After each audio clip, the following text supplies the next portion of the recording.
Good evening, everybody. Welcome to Boro Fan TV and the Monday Night Show with me, James Hutchinson.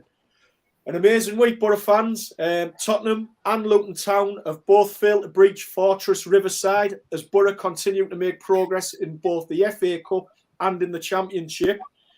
Joining me to discuss those last two games and the two away games we've got this week are Damon LaRoche, Tony Guest, and making his debut tonight, Patrick Wheatley. Evening, boys. Evening, Jim. Evening, James. Great to see you, lads. Great to see you. As always, Boro fans, we've got loads to go through tonight, so you know the drill. Get involved. It's your show. Share with us your thoughts on everything that's happened with the Boro in the past week and what's ahead in the upcoming week.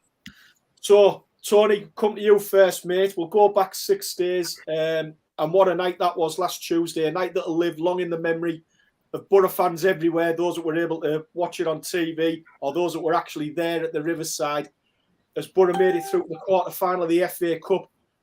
Can you put into words, Tony, what the atmosphere was like there last Tuesday night? James, like you've just said there on TV and at the ground, I experienced both episodes there. I had to make a hasty exit at half-time and I most probably missed the biggest party at the Riverside since Brighton, the promotion party. But like you say, even in the first half, the atmosphere and seeing the Riverside full again, you know what I mean? It just, like you say, you just feel overwhelmed when the Riverside's full because it's a magnificent place to be in, and to beat another Premier League team after extra time, and you sat there thinking, you know, we'll take them to penalties. But the way we were playing, there wasn't a cat and else chance that game was going to penalties because it was only a matter of time before we scored. We just totally overwhelmed them. We had a period in the first half where I think for 10, 15 minutes where we couldn't get the ball off them. But they weren't hurting us. And, you know, they just had no punch. You know what I mean? And then obviously we had Lumley putting us all on the edges of our seats the same way as Isaiah Jones does, but for different reasons. But it was just, James, it was overwhelming, and the pride and the passion in the fans and the pride you feel as a Boro fans of them players that were used on Tuesday night was absolutely overwhelming. Took me back to 1986, the Everton games, James. You know what I mean? And that feeling's never left me, and Tuesday night will never leave me. You'll go watch Boro like Luton on Saturday, and somebody will ask you what the team was against Luton, and you won't know. But in 5-10 years' time, people will say, "Go on, then name the team against Tottenham," and you'll know every single one of them. That's how massive that game was, and how important it was to us as fans. Every one of them players will be remembered now. Yeah. Albie Smith says, Tony, he enjoyed speaking to you on Saturday, mate. So Albie sends his regards. Luke Cheers, Boy Albie. mentioned there, boys, that the atmosphere was electric last week, and it certainly was last Tuesday. Patrick, welcome to the show, buddy. I think Tony's on it there about the start of the game. I think both teams sort of sized each other up in the first half last week, but I thought Boro grew into the game. And at the heart of much of the good work on the night was Johnny Howson. What could you say about this performance, Patrick? How good was the man from Leeds? I can't praise the bloke anymore, James. He was that match against Tottenham. He was an absolute warrior.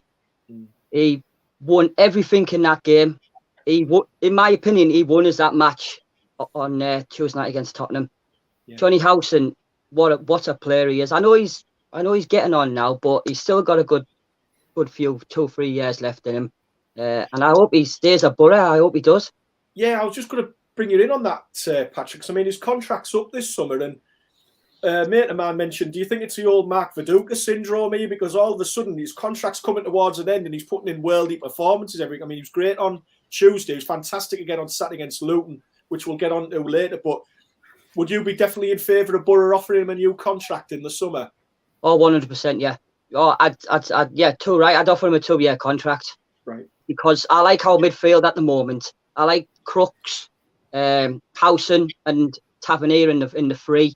Yeah. But I'm a bit worried when McGree's fully fit because I like McGree as well. I like Riley McGree as well. Yeah. I think he's going to be a massive player for us. But where's he going to feature in the team? He's not going to drop Howson. He's not going to drop Tav. He's not going to drop Crooksy. Is he going to take Taylor out and put Tavernier on the left? Yeah. And put McGree in the middle? Yeah. I don't know, but I'd definitely offer Howson a new contract in the summer, 100%. Yeah. It just shows, Patrick. It just shows under Warnock, you know, fans were saying Howson's finished. Howson's got lead in his boot. Howson's legs have gone, and he's putting in performances under Wilder now. It's taking him back 10 years. I've just been watching him today in his early days playing for that scum in West Yorkshire and Norwich, and he's putting in performances now like he was then. He's absolutely outstanding footballer. Yeah. He is. He's a brilliant footballer. He's been a fantastic ambassador for this club, and I hope Chris Wilder offers him a new contract. I really do. Yeah, David. Is he going to go down as a Boro legend now? Johnny Howson from Leeds. Is he getting to that status now? I hope so, Guesty. I hope so. I really do. I hope so. Where does Martin Piero fit into all this when he's fit as well? Oh, good question. That's a really good question. It's the beauty of it is it must be absolutely fantastic for Wilder now to have these headaches, to be good from what we've been used to, for now to be having, you know, so much talent in and around the first team squad. So, you know, that's for Wilder to sort out, and it just shows now if somebody does go lame or somebody does get suspended, there's players there ready, good enough, and ready to fight the cause for the Boro to get promoted. Now it's like you say, good times ahead. I hope. Yeah, I hope so as well, Guesty. Steve Davis mentioned there he's always rated Howson absolutely class this season, especially he's a true professional. One person who maybe Boro fans haven't always rated Damon, and in fairness, I think it's justified at times, is Joe Lumley. But I think he went somewhere last Tuesday night to answering his critics with his performance as well, didn't he? He did, and I've been a huge critic of Joe Lumley. I think most Boro fans have. When he rushes out a goal and makes daft mistakes. He did a couple against Tottenham for the Doherty chance when he blazed it over the bar, but he's been magnificent in goal. He's made vital saves at the right times, and he's actually, along with Howson, he's got us over the line with the rest of the lads, because they've been putting in solid displays, and I'm happy with the way things are at the moment. Yeah, David Olsen said he's been great the last two matches. Full credit to him. And Tony, another player we mentioned on the show last week, just in passing, was Josh Coburn. I mean, what a way to introduce yourself to a wider audience when he came on last week. Do you see him maybe playing a bigger part in Boro's remainder of this season, Tony?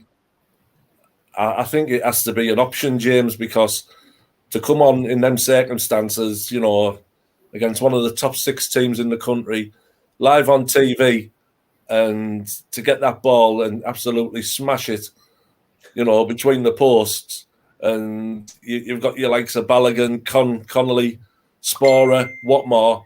He showed the way, and the kid's a goal scorer, and I feel it's his time, James. And like you say, you've sat here as long as I have, waiting for a striker to come through the ranks and be a 20-goal a season striker. And hopefully this kid's the one, because the way do you think he could be Tony? Do you think he could be Tony? I dare say if he's given the minutes and the time, maybe he's not quite ready yet. Maybe he's a 6-month loan at the start of next season if we don't go up. I think he could be the answer, because you know it takes a special player to score a goal like that, James. You know what I mean? I dare say he's scoring goals like that in the under-23s week in, week out, and he's got to be given a chance for me. He started under Warnock. You saw Tony what it meant to him, really? What? Yeah. On Lumley, James. Yeah, he came in for a lot of, I missed last week's show. He came in for a lot of stick after the Barnsley game. I don't feel one of them goals were Lumley's fault, but the last 2 games he's like you say, he's redeemed himself, but he's getting a lot of stick off the fans. What these fans don't realise, or they do realise, is Warnock sees these players week in, week out in training. Yeah. And if he's not seen any better in the other two goalkeepers, he's going to go with Lumley. Yeah, he is one of the worst keepers I've seen in a Boro shirt, but he's the best that we've got at the moment.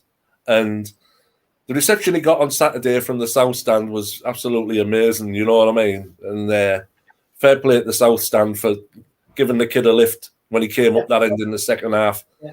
That's you know what I mean? Fair point you make, Sean, because I mean, at the end of the day, he's human. He'll be able to hear all the criticism that we hear, that he gets every week. So if nothing else, it shows that he has a great deal of resilience to be able to front up in front of 20-odd thousand fans every week. Yeah. And the last two performances have been good performances. Paul Scobie said he reminds him of Bruce Grobbelaar. Well, Bruce, he had his moments, but I tell you what, he wasn't a bad keeper, was he, Tone? To be honest, I don't think there was any much better than Grobbelaar. I think Joe Lumley. I think he's better than what we better than some keepers that we've had in the past. I mean, who remembers Andy Dibble? He was the worst one.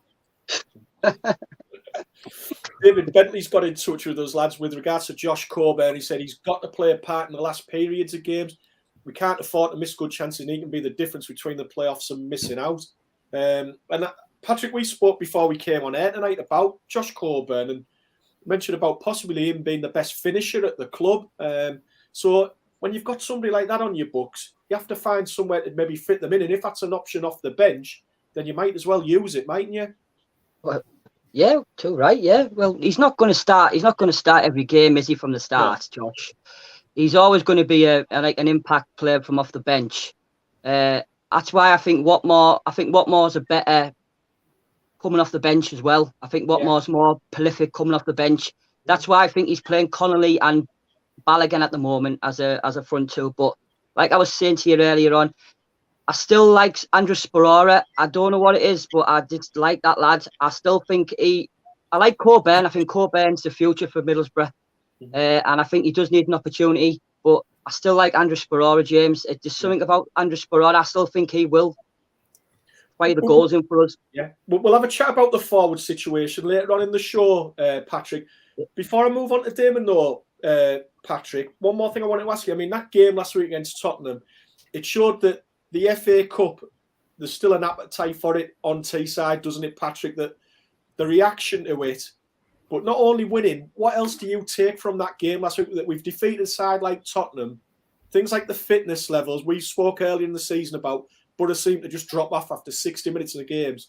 That's two Premiership teams that we've defeated after going through extra time. I mean, we've come an awful long way in the 4 or 5 months, haven't we, Patrick? Oh yeah. I think if Warnock was in charge now, I definitely wouldn't have seen us beating Manchester United. Chris Wilder coming in was, it was a blessing in disguise for the club. There was lots of clubs after Chris Wilder, and I'm really glad that he's picked Middlesbrough. And that atmosphere on Tuesday night, unfortunately, I wasn't there, but I'd love to have been there, especially in the South Stand, because my brother sits in the South Stand and I sit in the South Stand. I don't sit far from Guesty. I'm about 5 or 6 seats up from Guesty. Right. So yeah, the atmosphere on Tuesday night and the fitness. It reminds me of that game in we played Bucharest. Yeah. And Macaroni scored. We were like, we needed to score like 3 or 4 goals to get in. That was the atmosphere which that's what it felt like on Tuesday night for me. It's great to see it back at the Riverside Stadium. 34,000 fans in the Riverside Stadium. Yeah, it was brilliant. It was brilliant. And Damon, our reward for beating Tottenham is a quarter-final with the European and World Club champions in Chelsea. I find it quite amazing that it seems as though when you look on social media, there's so many Boro fans saying, yeah, no bother, we can take them, no bother at all. And I'm like thinking, whoa, hang on a minute, these aren't a bad team. They weren't great against Luton the night before, but it's still, this is another step up from Man United and Tottenham. This isn't it, the quarter-final. Oh, it's of course it is. I mean, you've got to look at their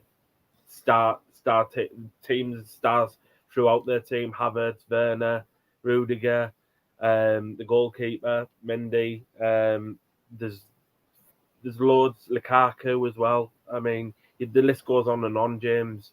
But for me, if you can, our own form, if we keep our own form up, and we can, I think we've got the confidence. We can take anyone. It's just a free hit for me because I think, as I said, the league's more important.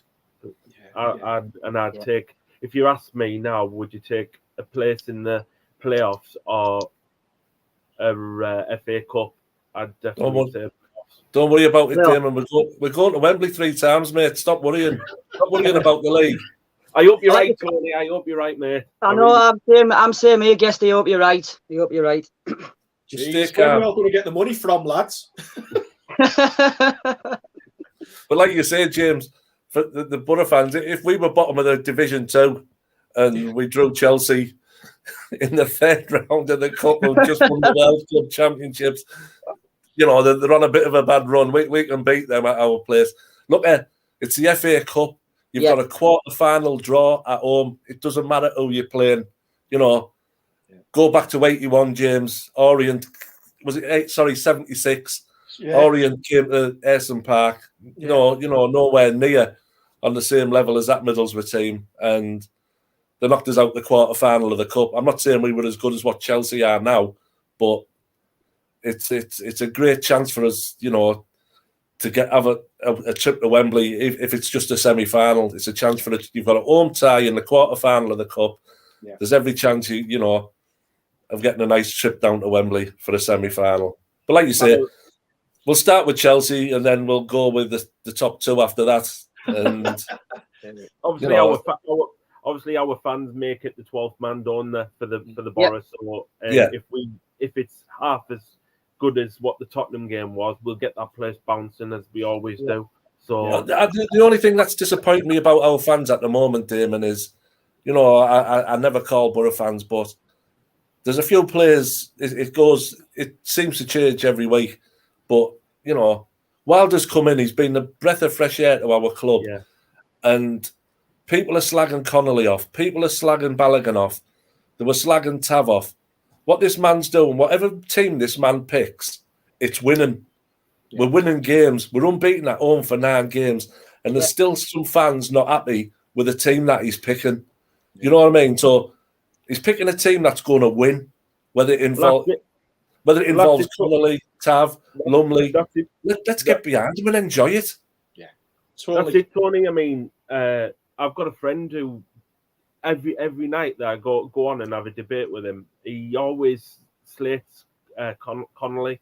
And it's not Luke Bewley. It's not Luke Bewley, is it? It is Luke.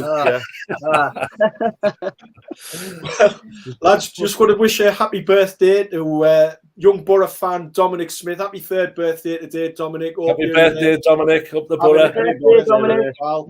And Boro fans are all saying, David Sayers saying, I think we give Chelsea some problems when they come up here. David Olsen saying we're going to get revenge for the 97 Cup final. Let's hope so, pal. But we'll switch attention now to matters of a league persuasion. And Tony, a great week got even better on Saturday when Boro came out on top against fellow playoff contenders Luton Town. Earlier in the season, I remember on the show we grumbled on quite a few occasions about the fact that we couldn't see Boro maybe stringing wins together. That's unbelievable now. That's like 8 league games in a row that we've won at home. I mean, no matter what league you're in, whatever level you're at, it takes some level of consistency to get to that many wins in a row, doesn't it? It's what we've been waiting for a long time, James, to make the Riverside a fortress. I thought we were going to get it under Warnock, but once we'd been breached at home under Warnock, like you say, it was hit and miss whether we were going to win at home. But like you say, this man's took that squad to a totally different level. Like what Patrick was saying and Dane was saying, the fitness levels of these players now, are on a different level, and it's not a chore. The last, since Christmas and before Christmas, it's not a chore anymore to go to the Riverside to watch your team, and you know you're going to see 11, 12, 13, 15 lads putting a shift in for the Boro and coming out feeling that you've been entertained and that the players that you've been watching have wanted to win for the people who were there. And it's an absolute joy to be going at the moment, James. Yeah. David Sayers got in touch with us again there, and he said, Luton were not the threat I expected.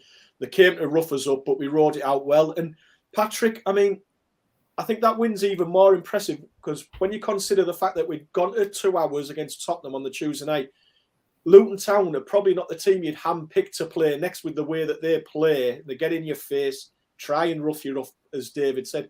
They probably wouldn't be the team you'd want to play next on the Saturday, would they? No, I wouldn't want to be playing Luton straight after Tottenham. No. I'd like someone probably like Birmingham or someone like that. But, you know, our home, like Guesty was saying earlier on, going to the Riverside Stadium now, we on our game, we can beat anyone, James. Our home now is a fortress. And, you know, I thought we played really well against Luton. I was at the match on Saturday and I thought we played really, really well. I thought everyone in that team wore that badge for that team on pride on Saturday. They were outstanding and I just proud of them, really proud of the club at the moment. And it's good to be a Boro fan now. It's really good to be a Boro fan. And I'm just a little bit worried about, obviously we're going to get onto it, but I'm a little bit worried about tomorrow night's match. Right. Yeah, we are going to get onto that, pal, in a minute. And just with regards to Saturday, Damon, Patrick was talking earlier on about the forward situation. Now, Flo Balogun won the penalty for us to get the opening goal that Paddy McNair converted. What do you make of Chris Wilder's choice at the moment? He seems to be favouring at times Connolly and Flo going together as a partnership. Are you happy with that? Would you change it in any sort of way? What would your preference be? Are you happy that he keeps mixing it up every other game? For me, I mean, I like the fact that he's mixing it up, James, but I would like to see Coburn and Sparrow up top together because we've never seen that yet.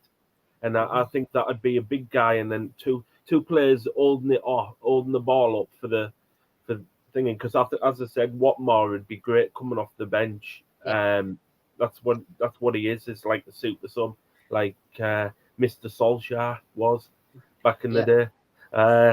But I can see he's doing bits with under Wilder because we have our identity back as a club, and it's a breath of fresh air, as the other lads have said. So I'm excited about the future of Middlesbrough Football Club for sure. Yeah. And Tony, it might not be to everybody's liking, but I also think, as Patrick mentioned earlier on, the way that we won the game impressed me more than anything. That we were very streetwise, shall we say, in how we ran the clock down and certain things that we do. Some people might call it a bit of the dark arts, but I don't have a problem with some of the things that Joe Lumley gets up to, or Paddy McNair seems to be hitting the deck every now and again when he gets near the corner flag.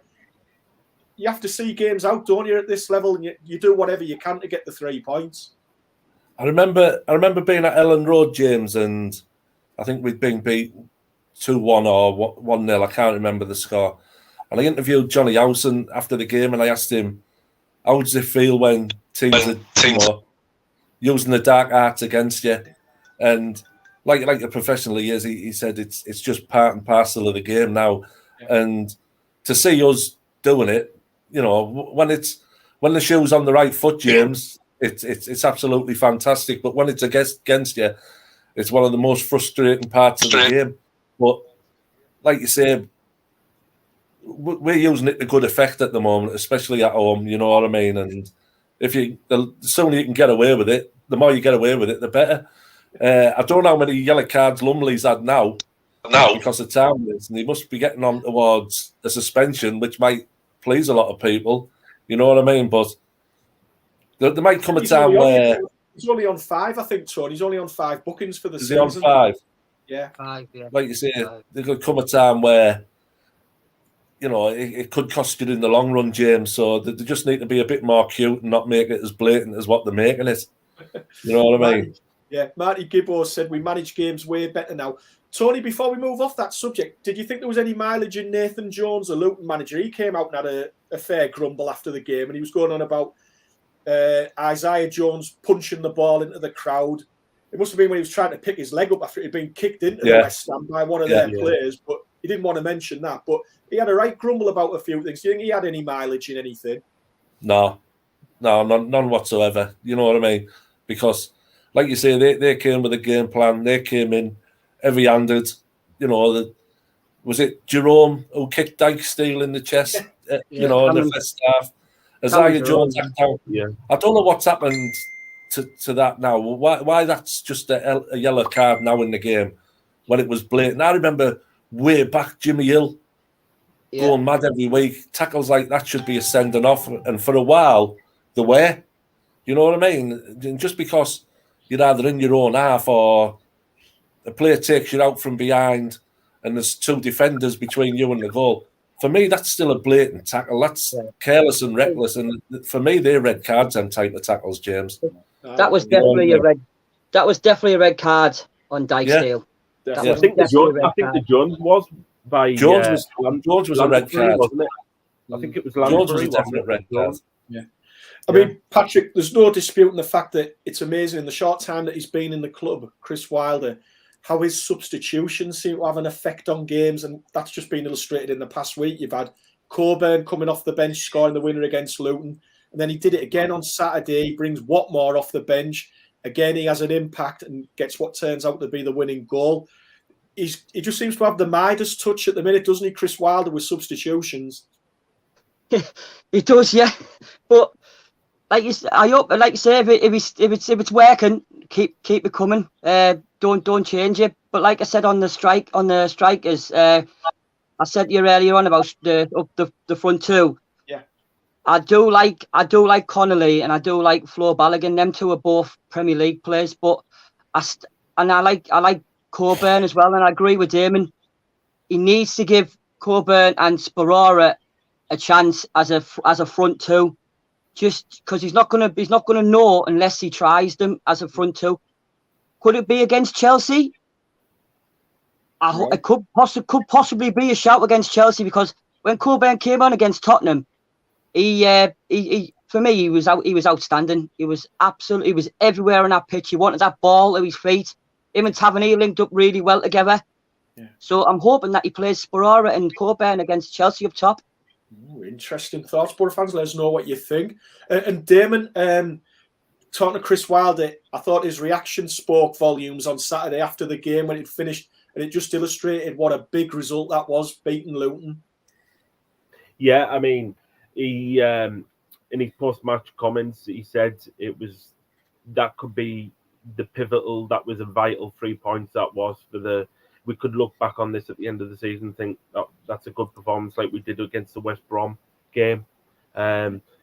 It's games where you have to pick up points with the teams in and around you, and when we get onto the net on the Tuesday night game, that's important as well. Yeah, so that's another one.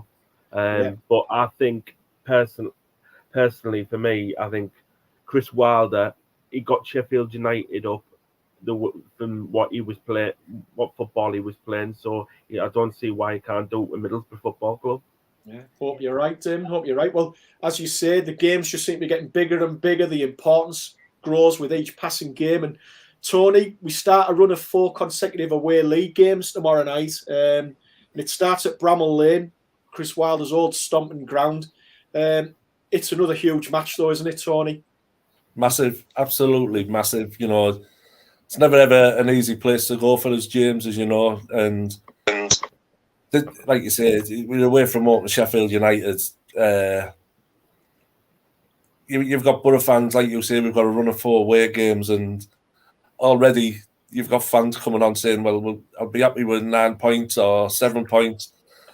We've our away form's dipped. You know, the Barnsley performance wasn't the best. The second half, you know, they put a decent show in, but we've got to get past Sheffield United first and then worry about the other games. 4 away games on the bounce. You know, I don't know what our return's going to be from it. But under Wilder, anything's possible. He's wanting to go there and stick one up them, really, for why they got rid of it. So there's a bit of incentive there. But let's not hope that overshadows what we're going to do on the pitch. Yeah, it's a really difficult ask for tomorrow night, but to come away, it's another one of them, James. Come away with anything, it's valuable. You know what I mean? especially at this time of the season. Yeah. When the game's played, column's getting higher than the game's left column. That's when it starts to get interesting. Yeah. Hands grown. It just Everything shows seems condensed at the moment at the top. Yeah. Hans Grunn's got us there, and he just said there, Wilder's knowledge of Sheffield United will serve as well. Away form will improve. 3 points tomorrow. I mean, Damon, does it concern you that Tony mentioned there about Barnsley, but from our last 4 away games, we've only picked up 1 point, and you've got 4 games in a row now away from home. We can't afford to pick up just 1 point from the next 4 games, because if we do that, that could put the kibosh on the top 6 places. So does that worry you that we're in a bad run away from home, or do you think it's just a temporary blip and that we'll address it in these next 4 games? It does worry me. It does worry me. I'm not going to lie, James. That away form, and we need to improve on that if we're going to have any aspirations of keeping in the playoffs. For me, you need to win against teams around you, because in my predictions before the start of the season, I had Huddersfield in the bottom lot, and look where they are. The second or third, and that's unbelievable from what they've done. So it's just shows this league, anything can happen, anything at all. Like you said, Damon, I think I tipped Sheffield United to go down, and I don't think if they hadn't changed the manager, I think they'd still be down there. But like you say, it's that change. They've had the same type of season as us, where they've changed the manager and they've improved massively. But I honestly thought they'd go down. That's a good point you make there, Tony and Patrick. I mean, they seem to be heading nowhere, Sheffield United, under Jokanovic, and then they replaced him with Paul Heckingbottom, which was maybe a bit of a left field appointment. But since then, they've gone 1 defeat in 10. I think they've only conceded 1 goal in the last 8 home games. So that just shows the size of the challenge facing the Boro tomorrow night, doesn't it? It's going to be really tough to break them down. And do you think we can do it? And do you think we've got the stamina to do it after all the games we've had recently?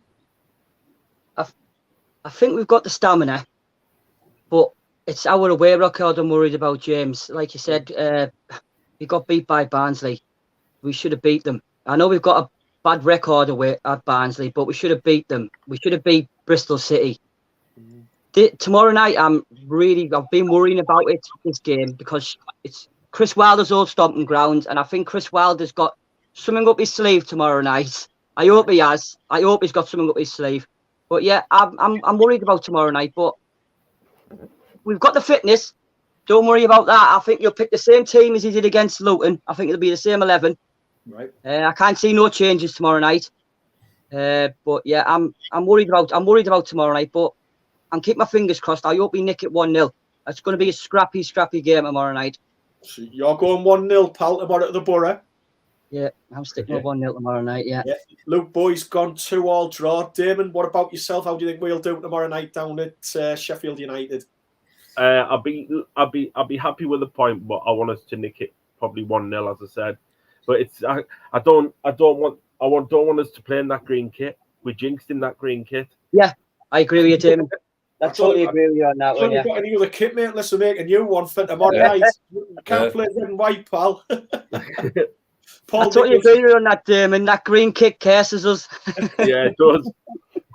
Paul Nicholas has gone for a Boro 2-1 win. How about yourself, Tony? Do you think we'll get a win tomorrow night, or do you think we'll come away with a positive result? Just like you say on the green kit, we beat Man United wearing that, so it can't be that much of a jinx. You know what, James? The first goal in this league is so important in any game. So, like Patrick said, I can only see there only being 1 goal in it, and I'm hoping it's for the Boro. So I'll go for a 1-0 tomorrow. You know what I mean? That first goal tomorrow is all important. Yeah. What about you, James? I think it could well be a draw tomorrow night, and I wouldn't think that's the worst result in the world. And I think I can see it being a score draw, but a low scoring draw, so probably a 1-1 tomorrow night. I think neither team can really afford to lose. But I agree with what you've said there, both yourself and Tony, about first goals massive. They don't concede many, as we've seen recently. So I think it'll be a close game, but a draw wouldn't be the end of the world. I think it'd be a half decent result for us, to be honest, lads. So with that in mind, the week concludes, Tony, with another challenging fixture on the road as Boro go to Millwall and the new Den. And it's always an interesting day out down there, Tony. You've had a few, haven't you? Yeah, absolutely. It's one of It's a the bad place. It's a bad place. it's one of the craziest places to go watch a game of football. I tell you that, because It is. God, when was it? 2018, they won Family Club of the Year. God knows how they won that, but yeah, the good. There's a lot of good football people down there at the Den. It's just maybe 5-10% still think it's 1973 and you shouldn't be at their ground and walking about with a Boro shirt. But yeah, it's a great place to go watch football. The atmosphere is really intimidating. You come out feeling shattered. Their fans are really intense. From 10-year-old to 70-year-old, you've got 10-year-old girls threatening to cut your throat and making hand gestures to you, and it's a real eye opener. You know what I mean? But yeah, it's not a bad place to go watch football, James. But hopefully we can come away with the result on Saturday. You know what I mean? Because I believe we've sold out again. Yeah, you see every week on social media, poor Boro fans have paid out all that money. They've gone to Barnsley, we've been shite. We went to Bristol City, we've been poor. So we've sold out at Millwall. So let's have some positive comments on social media about, well done, lads, cheering the Boro on to a great win in Millwall. Yeah. Watch your back. Yeah. Well, I mean, Patrick, it shouldn't distract from the fact that Millwall have won 5 in a row in the league, and they're only 3 points behind us in the table. So, as Tony mentioned there, it doesn't matter when you play Millwall or what it's for. It could be absolutely nothing on it, and the place is hostile, and they're jumping and they're getting going. They're really going to be bouncing on Saturday when we turn up, aren't they? It's going to be another really challenging game for us. Oh, it's going to be a tough game down at Millwall. It always is a tough game down there. Like Guesty was saying, it's a hostile atmosphere down there. But it's like you say, I'm worried. I always worry. It's our away record I'm worried about, James. It's just our away record. Like you said, we need to win. Like, in my opinion, we need to win 3 of these games out with these 4 matches. But I think, and you're forgetting, George Saville's going to be playing against us as well on Saturday, an Al Boro player. So he'll want to try and get some revenge on us. And Gary Rowett's done a really good job at Millwall. Yeah. They started slipping down the table when Chris Wilder took over, but for some reason, like you said there, Gary Rowett's totally shot them back up that table now, and they're definitely going to be pushing for them playoffs. They're not going to stop. Yeah. Keith Tippy's mentioned there, it's a crunch time in the league. It's a big month for Boro. David Eslop said, no easy games in this league, full stop. Colin Fry's mentioned with regards to Sheffield United tomorrow night, we need to ride the storm in the first 20 minutes, and then hopefully our style of play will come on top. And again, Saturday, Damon, Millwall, looking ahead to that one, they're pretty uncompromising. They will, again, get in your face. They'll get the ball forward early. They've still got 1 or 2 good players in there, like Jed Wallace is a good footballer, being linked with moves away to other clubs. And like you say, they haven't gone on the run that they have by winning 5 in a row by being any mugs, have they? No, I mean, that's it. And no team in this league is going to roll over for us. You just got to work at it. And I believe if we start well, we'll end it well. The first goal's crucial, as the lads have pointed out. If we get the first goal, then the floodgates could open. But for me, it's going to be tough, and all the games from now to the end of the season are going to be tough. We just got to pick up as most points with teams around us as we can, because as Patrick alluded to there, I'm worried about our away form, and our away form is going to dictate where we finish in this league. Yeah. Tony, I mean, Gareth Lowe's got in touch with us there. Hope you're well, Gareth. And he said these 3 away games that are coming up, we've obviously got Birmingham again a week on Tuesday. He thinks that'll shape the end of our season. Is it that crucial, these games coming up, these 3 games? Could this really make or break our season this week? I understand what they're saying. Like you say, each game on merit now is massive, but when you get down to 5 games, if we're still somewhere there or near about 6th place, 5th place, like people are saying, if we beat Sheffield United tomorrow, we go 4th. Let's get it out of the way. Let's get some, at least a point on the board. It shows you can still be there or thereabouts. Under Pulis, we went on a run. Was it 7-8 games without winning a game? Yeah, when we looked set for the playoffs, and then even come to the last day of the season, we were still in the chance of a playoff place, but we missed out by 1 place. So where we are now, if we lose 2, win 2, or if we don't win none, we're still going to be there or thereabouts for a playoff place come the end of the season. So, and the way the championship is at the moment, there's only one team dominating it, where in seasons gone past, it was either 2 out of 3 or 2 out of 4. It's up for grabs for anyone. And like you say, with the championship, what I've noticed about the likes of Millwall, they always seem to threaten this time of the year. Then because of the size of their squad and the amount of games they drop away, Huddersfield are really impressing me. I can't believe where they are. Yeah. Do you know what I mean? They remind me a lot of Bournemouth when they went up. You're waiting for the dip, but it's not coming. You know what I mean? So at the moment, it's in our hands, and we've got like you say, the 3 games, the 4 games away from home. They're a massive challenge to us as a football team, and they're a massive challenge to us as supporters. So if we've still got to get behind them, we could go on a run again and come back with nothing. Like you say, we've had 1 point from our last 4, James. Yep. So that's up to Wilder to change things around, and up to now he's had the Midas touch. Yeah. So hopefully he can sort our away form out, and like you say, win two of the away games, and it just backs up. It backs up your own form, and you're still up there. Yeah. Patrick, Michael Pellin's got in touch. Hope you're well. Michael Lee said 2nd place is not beyond us. Do you subscribe to that, or do you think we should just focus on maybe making top 6, or do you think there's still a chance we could make top 2? No, I can't say he's making the top 2, James. I'd be just concentrating on just staying in the top 6 playoffs. Like you said, Huddersfield are absolutely flying at the moment. Bournemouth had a bit of a slip of the weekend against Preston. Fulham are flying away with the league. Fulham are going to win the league, in my opinion. I think the top 2 is going to be either Huddersfield or Bournemouth. But I just hope Boro. I just think Boro should just concentrate on them top 6. I just can't. I hope we get 2nd. I want them to prove me. I want them to prove me wrong, so we don't have to go through the agony of the playoffs, do we? So you know what I mean. But I just hope. You still can't throw. You still can't take West Brom out the mix with Brucey going there. He got his first win, so it's going to be interesting. It's going to be exciting. You know what I mean? You're going to be in and out. It's going to be a hokey top 6.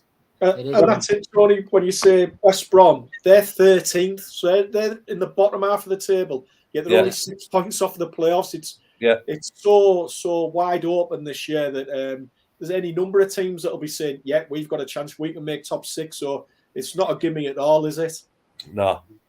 See, that's what I like about this league, lads. I mean, it's up and down. It's miles better than the Premier League because it's up and down all season long.